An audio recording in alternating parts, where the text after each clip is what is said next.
오늘 본문에도 변할 것 같지 않았던 사람인데 전혀 다르게 변한 인물이 나옵니다. 바로 사울이에요. 사울. 자, 이 사울은 오늘날의 터키 남부 지역에 있는 그 다소라는 지역이 있습니다. 거기서 태어난 베냐민 지파 유대인 디아스포라입니다. 태어날 때부터 이 사울은 로마 시민권을 가지고 태어났습니다. 할아버지가 로마 용병으로 전쟁에서 싸우다가 그 덕분에 이제 로마 시민권을 얻었습니다. 할아버지 덕분에 이 사울도 로마 시민권을 가지고 태어났죠. 어려서부터 헬라 문화, 헬라 철학, 로마 문화 잘 습득을 했습니다. 이 사울과 사울의 부모님은요, 야망이 있었어요. 야망이. 그래서 이 아들 사울을 팔레스타인 본토 예루살렘으로 조기 유학 보냅니다. 그 예루살렘에서 제일 잘 가르친다는 가말리엘 문화에 들어가서 거기서 정통 랍비가 되는 그런 훈련을 받게 돼요. 그런데 이 사울과 사울의 아버지 부모님은요, 거기에 만족하지 않습니다. 우리 아들이 더 출세했으면 좋겠다, 랍비 이상으로. 그래서 사울은 사내들인 공의회 회원이 되는 그런 과정을 밟게 됩니다. 이 사내들인 공의회는 어떤 거냐면요, 71명으로 구성되어 있습니다. 우리나라로 말하면 입법, 사법, 행정 이 3권이 다 장악하고 있는, 한국으로 말하면 재판관, 국회의원 그쯤 될까요? 자, 사울과 사울의 아버지는요, 이 사울이 랍비가 될 뿐 아니라 사내들인 공회회 회원이 되었으면 좋겠다, 이런 야망이 있었습니다. 그런데 사내들인 공회회 회원이 되려면 자격 조건이 까다로워요. 언어를 70개 정도를 해야 됩니다. 통역 없이. 그리스, 헬라어뿐 아니라 이 지중해 연안에 있는 수많은 방언들을 통역 없이 해야 됩니다. 되기가 굉장히 어려워요. 그런데 사울이 이 사내들인 공회회 회원이 되는 과정을 밟고 있었습니다. 어떤 분들은 사내들인 공회회 회원이었다고 그러는데 확실하지 않아요. 왜냐하면 사내들인 공회회 회원이 되려면 결혼을 해야 되거든요. 조건이. 사울은 결혼한 적이 없지 않습니까? 아마도 그 되는 과정을 밟았던 것 같아요. 그런데 사울에게는 약점이 있습니다. 약점이. 이스라엘 본토 출신이 아니거든요. 디아스포라 출신입니다. 터키 남부 쪽 출신이에요. 어떤 사람은 조부가 헬라 사람이었다, 그런 얘기를 합니다. 뭐 바울은 자기가 히브리인 중에 히브리인이다 그래 얘기했는데, 어쩌면은 할아버지가 이방 사람일 수도 있다, 그렇게 얘기하던데요. 그런 약점이 있는 거죠. 혈통의 약점, 출신지의 약점. 이 사람이 팔레스타인으로 건너와서 우리나라로 말하면 국회의원이 되려는 그런 과정을 밟고 있습니다. 한번 생각해 보세요. 3대에 걸친 제1교포가 어느 날 갑자기 한국으로 와가지고 구의원, 시의원 혹은 뭐 어떤 도지사 거기에 출마했다 생각해 보십시오. 얼마나 참 어색합니까? 그런 사람이 와서 만약에 여기서 국회의원 출마했다, 얼마나 애국심을 강조하겠어요, 그죠? 오늘 본문에 나오는 사울이 그렇습니다. 본토 출신이 아니에요. 터키 남부 다소에서 태어나서 거기서 자랐습니다. 이 사람이 건너와서 사내들인 공회회 회원이 됩니다. 되려고 합니다. 그러니까 어떻게 하든 간에 정치인들 눈에, 종교인들의 눈에 들어야 되겠죠. 그래서 사울은 초대교회 기독교인들을 핍박하는데 앞장을 섭니다. 수많은 기독교인들을 옥에 가두고요, 스데반이 돌에 맞아 죽는 그 현장에도 이 사울이 있었습니다. 그리고 그것으로 모자라서 시키지 않은 짓을 합니다. 어떻게? 예루살렘으로 가요. 그리고 대제사장에게 공문을 받아옵니다. 공문의 내용이 이렇습니다. 우리 9장 2절 말씀, 9장 2절 함께 읽겠습니다. 시작. 다메섹 여러 회당에 가져갈 공문을 청하니 이는 만일 그 도를 따르는 사람을 만나면 남녀를 막론하고 결박하여 예루살렘으로 잡아오려 함이라. 이 얼마나 악랄한 공문입니까? 누구나 길에서 너 예수 믿어? 믿는다고 그러면 바로 이제 잡아가도 좋은 그런 공문을 가져온 거예요. 이런 악랄한 법이 어디 있습니까? 특정한 종교를 믿는다고 해서 마음껏 감옥에 가둘 수 있는 법, 이런 공문을 지금 받아온 거예요, 이 사울이. 이렇게 기독교를 핍박하는데 열심히 했던 이 사울이 나중에 어떻게 됩니까? 신약 성경의 절반을 저술하는 바울이 돼요. 신약 성경이 27권입니다. 이 중에 13권이 이 바울이 쓴 거 아닙니까? 기독교 최대의 전도자, 신학자, 이 바울 서신 덕분에 인류 역사가 바뀌었습니다. 미개했던 영국이, 독일이, 프랑스가 개화가 되고 노예제도 폐지가 되고 여권이 신장되고 다 바울이 썼던 이 서신 덕분이죠. 이렇게 될 줄 누가 알았겠습니까? 바울이 타고 다녔던 배는 유럽의 역사가 실어 있었다, 뭐 그런 말도 하지 않습니까? 아니 이렇게 이 바울이 역사를 바꿀 줄 누가 알았겠습니까? 이렇게 악랄했던 바울이. 여러분, 이 바울은요, 오늘 본문에 나온 이 사울은 핸디캡이 참 많은 사람이에요. 육체적으로. 일단 안질이 있었어요. 안질. 눈이 별로 안 좋았습니다. 그래서 항상 대필자가 필요했습니다. 불러주고 누군가 받아 쓰고. 우리가 읽고 있는 바울 서신들 다 누군가가 대필자가 있었어요. 눈이 안 좋아가지고. 거기다가 이 바울은 간질병이 있었습니다. 간질병. 설교하다가 갑자기 거품 막 물고 쓰러져. 그는 얼른 누가가 올라와가지고 입에다가 수건을 물고 조치를 해야 됩니다. 또 거기다가 어떤 사람은 만성 말라리아에 있었다, 말라리아에 걸렸었다, 그런 표현을 하더라고요. 늘 열이 나고 늘 말라리아 증상이 있었던 거죠. 거기다가 이 바울은 말도 잘 못했습니다. 설교도 잘 못했어요.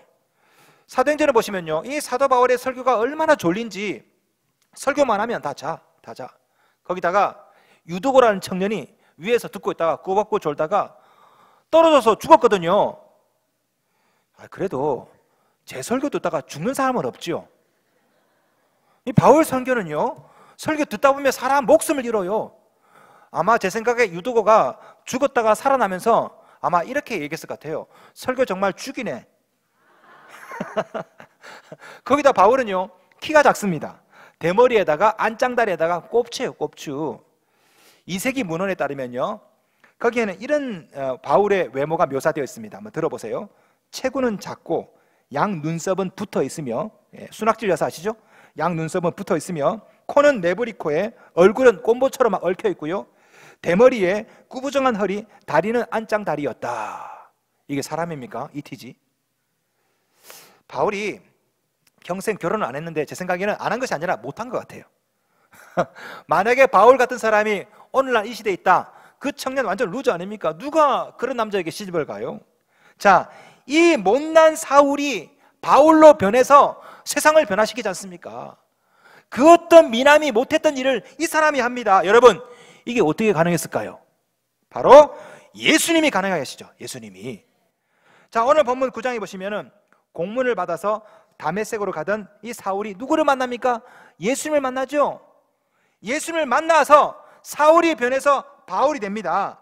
바로 예수님께서 이 악랄한 사울을 사랑의 사도로 바꾸셨어요. 앞에서 말도 못하고 설교도 못하던 이 사울을 신약 성경의 절반을 저술하게 만드는 이분이 바로 예수님 아니십니까? 온몸에 질병이 있고 온몸에 장애가 있었지만 수많은 병자를 치유하는 치유자가 된 거 아닙니까? 누구 덕분입니까? 예수님이 하셨거든요. 저는 오늘날에도 이런 일이 얼마든지 일어날 수 있다고 저는 믿습니다. 그 누구라도, 그 어떤 사람이라 할지라도, 어떤 루저라 할지라도 예수를 만나면 이런 인생 역전이 일어난다, 저는 그렇게 믿어요. 우리 인생은요, 내가 그렇든 부모님이 그렇든 누가 그렇든 꾸깃꾸깃해진 쓰레기통에 버려진 인생일 수 있습니다. 그런데 우리 주님은 그것을 끄집어내세요. 펴십니다. 다시 사용하십니다. 명품으로. 이거 우리 예수님께서 하신 일 아닙니까? 성경을 가만히 보세요. 성경에 보면은 온갖 인생 쓰레기들이 나와요. 그러나 우리 주님은 그런 사람들을 다 꺼내서 쓰십니다. 38년 된 병자 보십시오. 요한복음에 나온 38년 된 병자. 부모님도 버렸습니다. 친구도 버리고 다 떠나갔다고. 그런데 우리 예수께서 쓰레기통에서 그 38년 된 병자를 끄집어내시고 다시 살려주지 않습니까? 매국노라 비난받던 세리 삭개오, 친구도 다 떠나가고, 하지만 삭개오에게 오늘 내가 유하야겠다, 삭개오 친구가 되어주셨어요.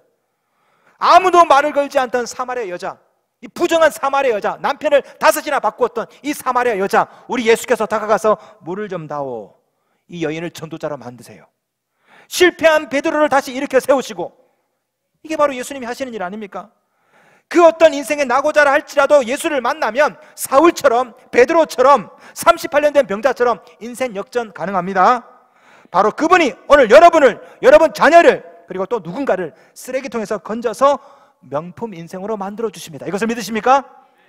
그러나 성도 여러분, 이 일을 우리 주님은 직접 하지 않습니다. 우리 주님은 사람을 통해서 하세요. 사람을 통해서. 많은 분들이 다메섹에서 이 사울이 예수님 만나고 바울이 되었다, 그렇게 알고 있는데요, 말씀을 가만히 보면은 예수님 만나서만 된 것이 아니에요. 거기는 또 다른 과정이 있습니다. 자, 사울이 공문을 대제사장에게 받아왔습니다. 자, 북쪽 다메섹으로 가는 중이에요. 거기서 예수님을 만났습니다. 눈이 멀었어요. 사흘 동안 식음을 전폐합니다. 바로 그때에 다메섹에 있는 아나니아라는 제자를 우리 예수께서 부르십니다. 그리고 아나니아에게 가서 사울에게 안수해 주래요. 그러면 눈이 떠질 거라고. 이 아나니아가, 주님, 저 사울은요 크리스찬들을 잡아 가둔 사람입니다. 그러나 우리 주님께서 말씀하십니다. 아니다, 내가 쓰는 귀에 쓰는 그릇이라고.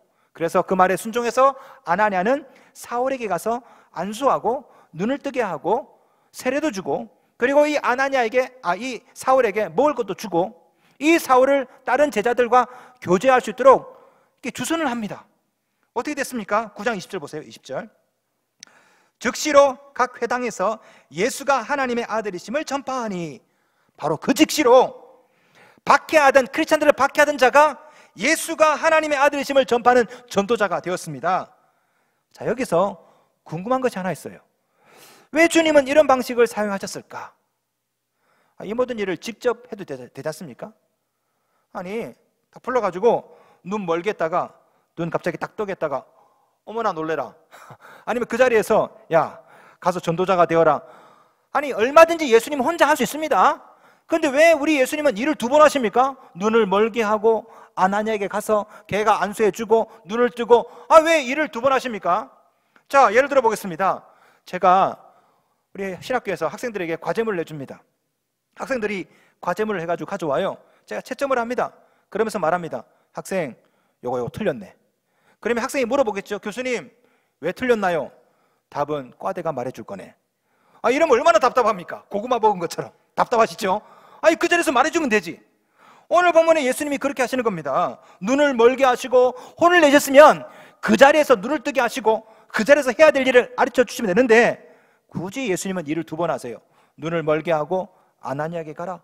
걔가 안수해 줄 거다. 눈이 떠질 거다. 왜 일을 2번 하십니까? 사실은 이것이 하나님의 방식이었기 때문에 그래요. 우리 주님께서 인생을 역전시키는 방식은요, 사람을 통해서 사람을 변화시킵니다. 야곱을 변화시킬 때 누구를 사용하십니까? 야곱의 삼촌 라반이죠. 얼마든지 하나님이 나타나가지고 야곱 이놈 할 수 있습니다. 그런데 우리 하나님은요, 야곱을 변화시키기 위해서 삼촌 라반을 딱 붙여줘서 라반하고 막 골치 아프면서 야곱이 성숙돼요. 이게 하나님의 방식이죠. 자, 이삭을 변화시킬 때 누구를 사용하십니까? 글 아래 있는 목자들, 우물을 메우고 딴 데 가면 또 우물을 또 메우고 또 메우고, 그 트러블을 통해서 이삭이 성숙하지 않습니까? 자, 요셉을 변화시킬 때 누구를 사용하십니까? 형제들, 형들 구덩이에 빠뜨리고 생구생하게 만들고. 하나님은요, 사람을 통해 사람을 변화시켜요. 사무엘하 7장 14절, 그가 만일 죄를 범하면 내가 사람의 매와 인생의 채찍으로 징계하려니와, 다윗에게 한 말씀이에요. 죄를 범했을 때, 징계할 때도요, 우리 하나님은 사람의 매와 인생의 채찍으로 징계하신답니다. 여러분, 이게 하나님의 방식입니다. 여러분을 훈련시킬 때도 사람을 통해서, 여러분을 혼내킬 때도 사람을 통해서, 하나님께서는요, 사람을 통해서 여러분을 변화시켜요. 이게 하나님의 방식입니다. 오늘 본문에 사울이 눈이 멀었습니다. 앞이 보이지 않아요? 눈을 떴지만 안 보입니다. 영적으로 눈이 멀어버린 거죠. 이때 하나님의 방법은 아나니아였습니다. 아나니아를 통해서 사울의 눈이 뜨지 않습니까? 물론 얼마든지 예수님 혼자 할 수 있습니다. 하지만 하나님의 방법, 예수님의 방법은 사람을 통해 사람을 변화시키는 거예요. 그래서 굳이 일을 2번 하신 겁니다. 아나니아를 통해서. 재밌는 것은요, 오늘 본문에 나오는 이 아나니아는 이 본문에 잠깐 나오고 역사의 무대에서 사라집니다. 저는 이런 생각이 들어요. 왜 하필 아나니아였을까? 그 당시에 제자들이 많지 않습니까? 베드로도 있고 야곱도 있고 야고보도 있고 아니면 요한도 있고. 그런데 왜 하필이면 잠깐 있다가 사라지는 이 무명의 아나니아를 사용했을까? 물론 여러 가지 이유가 있습니다. 하지만 가장 중요한 이유는요, 사울이 있던 바로 그곳에 마침 아나니아라는 제자가 있었다는 거예요. 말씀 보겠습니다. 9장 10절, 그때에 다메섹에 아나니아라 하는 제자가 있더니, 그때가 언제입니까? 사울이 눈 멀었을 때. 사울이 어디 있었어요? 다메섹에. 그 다메섹에 누가 있었습니까? 마침 아나니아라는 제자가 있었던 거죠. 그래서 하나님은 다메섹에 있는 아나니아라는 제자를 사용하신 겁니다. 만약에 마침 그때에 야고보가 있었다면 하나님께서 야고보 사용했겠죠. 마침 그때에 베드로가 있었다면 베드로 사용했을 겁니다. 그러나 야고보, 베드로 예루살렘에 있습니다. 지금 다메섹에 누가 있습니까? 아나니아가 있었어요. 그래서 하나님께서는 아나니아를 사용하신 거예요. 어차피 누가 하더라도 변화시키는 주체는 하나님이시죠. 사람을 통해 변화시키지만 실제로 변화시키는 것은 하나님이십니다. 그래서 굳이 예루살렘에 있는 야고보, 베드로 데리고 올 필요가 없어요. 누가 하든 간에 하나님이 변화시키지만, 그러나 사람을 통해서, 그래서 하나님은요 그 주위에 있는 아나니아를 통해서 변화시킨 거예요. 바로 여기에 사람의 인생을 역전시키는 중요한 원리가 있습니다. 어쩌면 여러분 주위에도 사울이 있어요. 사울이, 눈이 먼 사울이, 뭔가에 눈이 멀어버린 사울이 있죠. 돈에 눈이 멀고 사람의 눈이 멀고, 그래서 막 눈이 멀어버린 사울이 있죠. 그 사람을 위해서 하나님의 방법이 뭘까요? 바로 여러분이에요. 그 사람 옆에 있는 바로 여러분이라고. 하나님의 방법은요 저기 멀리 있는 조영기 목사님이 아닙니다. 바로 여러분이에요. 그 사람 바로 옆에 있는 바로 여러분. 목사가 변화시키는 거 아니에요. 유명한 부흥사 능력자가 아닙니다. 어느 날 갑자기 하나님이 꿈에 나타나가지고 너 변해라, 그런 것도 아니에요. 하나님의 방법은 그 사람 곁에 있는 바로 여러분, 여러분이 하나님의 방법이에요. 사울 옆에 아나니아가 있었습니다. 베드로, 야고보가 아니라. 그래서 아나니아를 사용했습니다. 자, 여러분 자녀가 골치 아프다. 어떤 분들 합니다. 우리 전도사님, 우리 애 좀 잘 좀 변화시켜 주세요. 아니라고요. 바로 여러분이라고. 여러분. 어떤 분은 남편이 교회를 안 나와요. 우리 목사님, 우리 남편하고 잘해서 좀 데리고 나오게 해주세요. 아니라고요. 바로 여러분이라고요. 그 사람 곁에 있는 바로 여러분이 아나니아고 그 사람이 사울이라고. 하나님의 방법은 바로 그 사람 곁에 주위에 있는 바로 여러분이 하나님의 방법입니다. 여러분이 아나니아가 되어 주십시오. 그래서 눈이 먼 사울을 찾아내셔서 눈을 뜨게 해 주십시오. 이게 하나님의 방법이에요. 사울을 바울 되게 만든 사람이 아나니아 말고 한 사람 더 있습니다. 누굴까요? 바나바죠. 바나바. 비록 아나니아를 통해서 눈을 떴습니다. 이 사울이 눈을 뜨고 뭐 세례도 받고 했습니다. 여전히 성도들, 교인들은 이 사울을 두려워합니다. 저 사람 혹시 거짓 세례 받은 거 아니야? 혹시 어느 날 갑자기 발톱을 드러내는 거 아니야? 다 두려워합니다. 이 사울이 뭐 할 수가 있어야죠. 그래서 결국은 왕따를 당하다가 자기 고향 다소로 내려가요. 그래서 은둔합니다. 이런 사울을 누가 발굴합니까? 바나바가. 이 바나바는 사울의 고향 다소 근처에서 안디옥이라는 곳에서 목회를 하고 있었습니다. 이 안디옥은 무명의 평신도들이 개척한 교회예요. 바나바가 부임했습니다. 교회가 부흥했어요. 자, 자기 혼자 목회 잘해도 괜찮습니다. 그런데 바나바는요 일부러 사울을 찾아냅니다. 여러분, 사울은요 성도들이 의심하던 사람이에요. 사울은 성격이 괴팍합니다. 아주 급하고요, 성질도 막 불같고요. 아니, 바나바가 이 사울을 데리고 와가지고 같이 목회하다가 사고 치면 어떡합니까? 예? 이 사울 덕분에 교인들이 다 도망가면 어떡해요? 여러분, 제가 목회를 하는데 사기꾼을 데리고 와가지고 이 사람을 부목사로 만약에 세웠다 칩시다. 그러면 어떻게 되겠습니까? 교인들이 도망가면 어떡해? 이 부목사 덕분에 사기를 당하면 어떡합니까? 지금 그 상황이에요. 그런데 바나바는 굳이 자기 혼자 목회해도 되는데 이 안디옥 교회에 사울을 발탁해서 데리고 옵니다. 말씀 볼까요? 11장 25절 말씀 찾아보겠습니다. 11장 25절. 11장 25절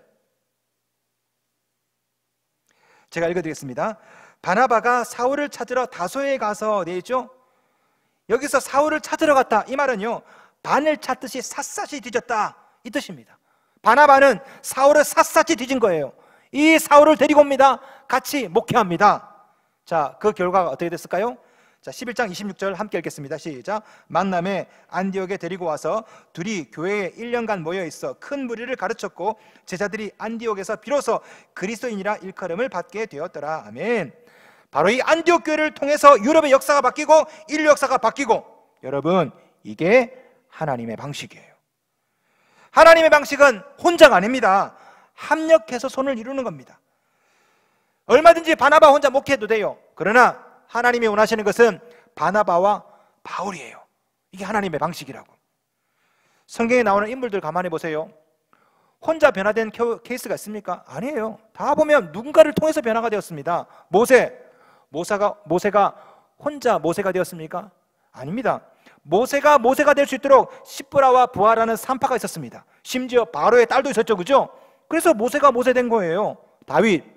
다윗도 다윗 혼자 된 게 아니죠. 사무엘이 있었습니다. 사무엘도 자기 혼자 된 게 아니죠. 사무엘의 엄마 한나의 기도가 있었고요. 베드로 혼자 수제자가 되었습니까? 아닙니다. 베드로를 누가 전도했습니까? 베드로의 형? 안드레, 친데레 아니죠. 안드레요. 앙드레 김 아니에요. 베드로 형 안드레입니다. 안 그래? 예? 안드레. 안드레와 베드로 이 형제가 누구를 전도합니까? 빌립이에요. 빌립이 누구를 전도합니까? 나다나엘. 한번 보세요. 예수님께서 베드로에게 딱 나타나도 됩니다. 그런데 예수님 기다리세요. 안드레가 갈 때까지. 예수님께서 빌립에게 딱 나타나도 돼요. 그러나 이 베드로와 안드레가 갈 때까지 나다나엘에게 딱 나타나도 됩니다. 하지만 이 빌립이 나다나엘에 가서 와보라 할 때까지 기다리십니다. 왜? 이게 하나님의 방식이니까.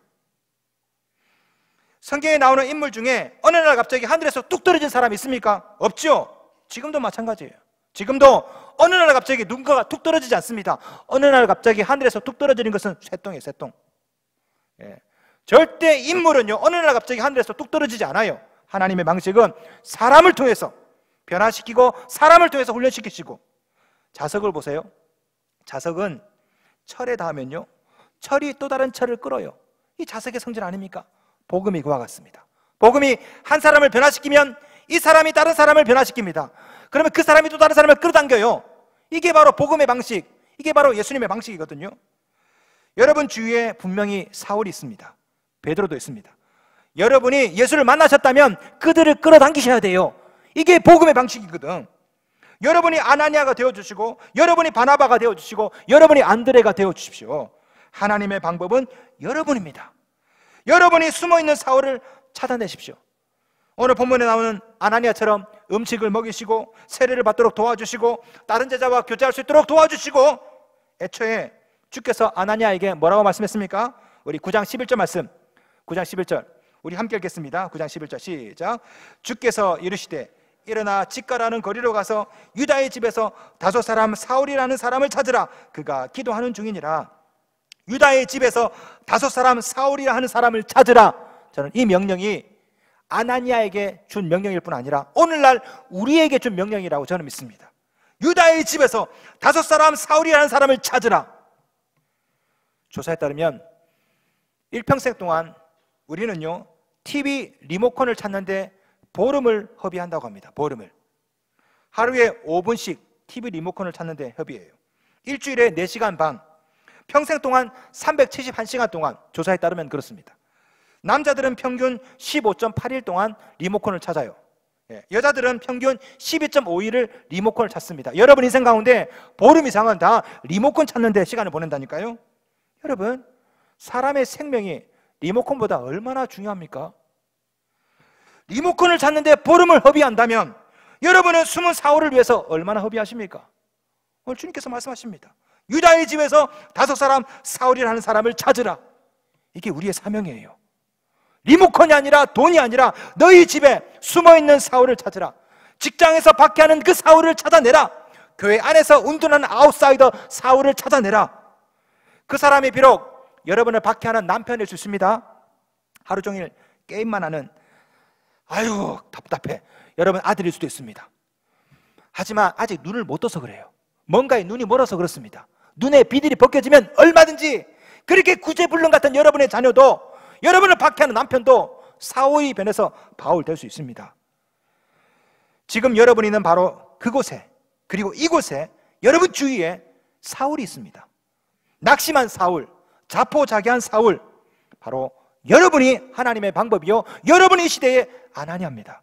일어나 그 사람을 찾으십시오. 하나님의 방법은 그 사람 근처에 있는 제자 바로 여러분이 하나님의 방법입니다. 여러분이 그 사람의 손을 잡아주시고 그 사람을 위해 기도해 주시고 그 사람에게 음식을 먹이고 그 사람을 이끌어낼 때 사울이 바울이 되는 역사가 지금도 나타나리라 저는 믿습니다. 9장 11절 주께서 이르시되 일어나 직가라는 거리로 가서 유다의 집에서 다소 사람 사울이라는 사람을 찾으라. 오늘 주님께서 여러분에게 말씀하십니다. 숨어있는 사울을 찾아내라.